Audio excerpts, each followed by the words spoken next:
우리는 효과가 없으면 먼저 내성 하긴 하는데 의료행위라는 것은 다 사람이 하는 일이기 때문에 실수가 없을 수는 없습니다. 반복 시술을 하신다든지 혹은 조금 더 높은 용량의 보톡스를 투여하게 되는데요.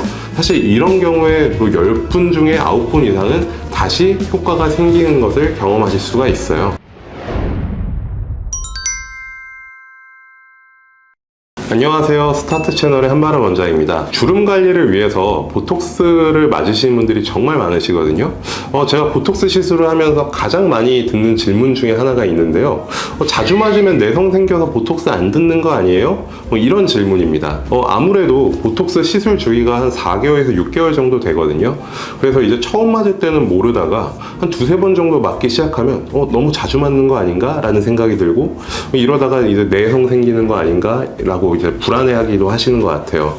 특히나 이제 보톡스가 되게 잘 들었던 부위가 다음번에 시술을 했는데 이전과 다르게 좀 주름이 잡히는 것 같다. 이러면 더욱더 이런 불안감이 좀 증폭되고 내성이 생긴 거 아닌가 걱정을 하시는 것 같습니다. 그래서 오늘은 보톡스의 내성에 대한 진실에 대해서 알아보도록 하겠습니다. 자, 일단 내성이라는 게 뭐냐라고 하면 국어사전에 보면 이제 약물의 반복 복용에 의해서 약효가 저하하는 현상이라고 나와 있거든요. 사실 어떤 약에 대해서 몸에 저항성이 생기고 강해지는 거라고 다르게 말할 수도 있겠죠. 사실 의학에서 내성이라는 개념 자체가 가장 중요한 약은 항생제라고 할 수 있는데요. 항생제는 어떤 병균이 내 몸에 침입해서 병에 걸렸을 때 그 원인이 되는 병균을 죽이는 약이라고 할 수가 있어요. 근데 이 약을 계속 먹게 되면 어느 순간 병균이 돌연변이를 일으키게 됩니다. 약에 반응하는 세균들은 다 죽고요. 약에 반응하지 않는 돌연변이들만 살아남아요. 그러면 이 돌연변이들이 다시 증식을 하게 되면서 항생제에 대한 내성을 결과적으로 갖게 되는 경우가 있습니다. 이제 이런 병원균을 우리는 흔하게 슈퍼박테리아라고 부르는데요. 그러면 이제 보톡스가 효과가 없는 것은 반복된 보톡스 투여로 인해서 근육이 돌연변이를 일으키는 것이냐? 절대 그런 건 아니고요. 내성이 생기는 원리는 조금 다르거든요. 먼저 이제 정말 극소수긴 한데 보톡스의 효과가 내성이 만들어진 것이 아니라 그냥 태어났을 때부터 보톡스 효과를 보지 못하는 분들이 있습니다. 이거는 사실 왜 이러냐에 대해서 여러 가지 가설이 있지만 아직까지 완벽하게 밝혀진 것은 없어요. 그냥 몸 자체가 원래부터 내성이 원래 잠재되어 있던 것처럼 보톡스를 투여해도 그냥 전혀 효과가 없습니다. 사실 이런 경우에는 내성이 생겼냐 없냐를 따질 필요가 없죠. 왜냐하면 보톡스를 처음부터 효과가 없을 테니까요. 자, 두 번째는 보톡스가 처음에는 효과가 좋았었는데 재시술을 하면서 점점 효과가 없어졌다.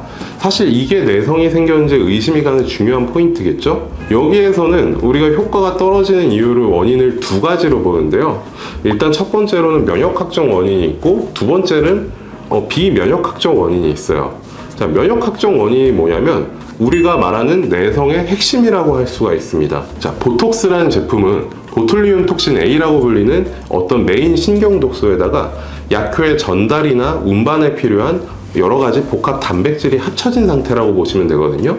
이게 우리 몸에 들어왔을 때 1차적으로 면역계가 이제 검문을 하는 과정을 거치죠. 얘가 우리 몸에 위험한 놈인지 아닌지. 이 과정을 통과해야만 근육으로 보톡스가 전달돼서 약효가 나타나게 되는 거예요.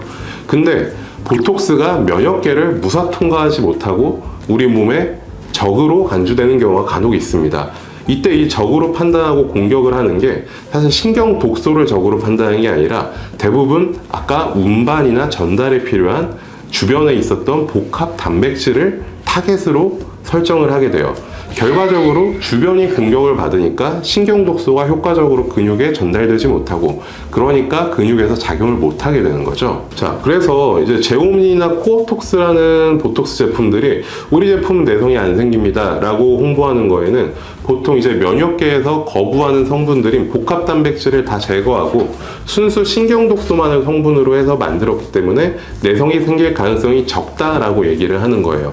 자, 이론적으로는 사실 상당히 신빙성이 있는 이야기라고 생각하고요. 실제로 이제 보톡스에 내성이 생긴 분들은 보통 이제 제오민이나 코어톡스 같은 제품들로 바꿔서 시술을 진행을 하게 되고 효과가 다시 생기는 분들이 꽤 있습니다. 두 번째로는 이제 비면역학적 내성에 대해서 말씀을 드릴 건데요. 비면역학적 내성의 원인은 내 몸이 보톡스에 대한 저항성이 있냐 없냐, 생겼냐 안 생겼냐를 따지는 게 아니라 아예 효과가 없는 이유가 다른 데에 있다고 보시면 돼요. 보톡스가 뭐 약이 혹시라도 불량이었다든지, 혹은 의사가 주사를 정확하게 하지 않았다든지, 혹은 뭐 정확하게 했는데 용량을 평소보다 적게 줬다든지, 혹은 근육이 이전에 맞았던 부위와 다른 곳에 효과가 작용을 해서 이전과 다른 움직임이 생겼다든지 하는 건데, 사실 이게 내성이라고 말할 수는 없죠.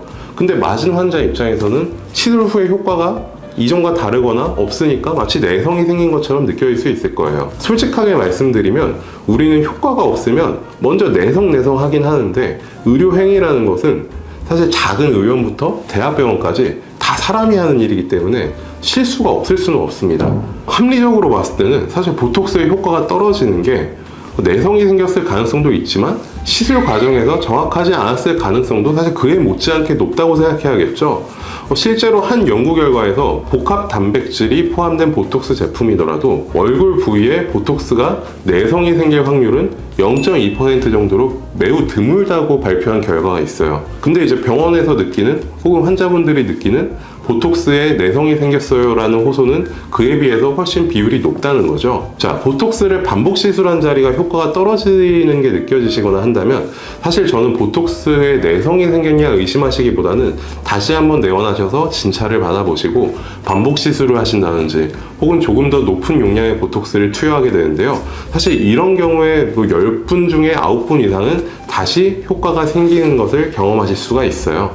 그 후에도 지속적으로 효과가 떨어지는 경우에만 보통 이제 순수 독소로 이루어진 제품들로 바꿔서 사용을 하고 있습니다. 보톡스 내성이라는 것이 사실 생기기가 쉽지 않은 데에 비해서 약품 자체가 기원이 독이니까 굉장히 부정적인 어감으로 필요 이상의 불안을 갖고 계신 분들이 많은데요.